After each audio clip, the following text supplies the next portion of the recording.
Sementara itu, pemirsa, Bupati Luwu Timur Muhammad Thorik Husler menjanjikan tahun 2020 mendatang seluruh guru honor yang mengabdi di sekolah pendidikan usia dini negeri akan diangkat menjadi tenaga upah jasa. Ini menjadi perhatiannya karena jika menjadi upah jasa, maka para guru ini akan memiliki pendapatan 1 hingga 2 juta rupiah per bulan.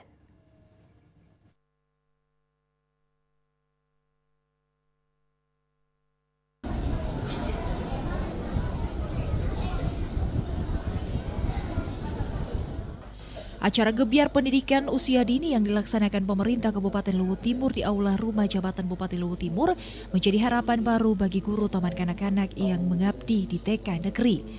Sebab dalam acara tersebut, Bupati Luwu Timur memerintahkan Kepala Dinas Pendidikan untuk mendaftarkan seluruh guru taman kanak-kanak pembina untuk diangkat menjadi tenaga upah jasa.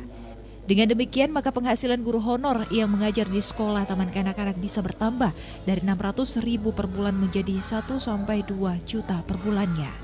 Di Kabupaten Luwu Timur sendiri ada 11 sekolah PAUD yang berstatus negeri. Dari jumlah tersebut sekitar 22 orang tenaga guru yang akan diangkat menjadi tenaga upah jasa. Tak hanya itu, Husler juga mengaku sudah mengelontorkan dana sekitar 4,5 miliar rupiah setiap tahun sebagai dana operasional sekolah PAUD di Luwu Timur.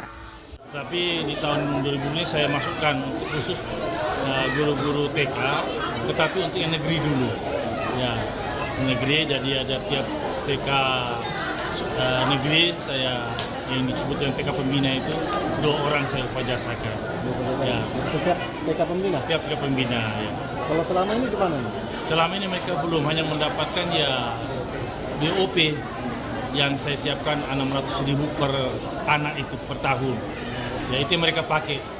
Ya, tahun ke depan ini saya sudah sampaikan, mudah-mudahan anggaran saya cukup untuk semua TK.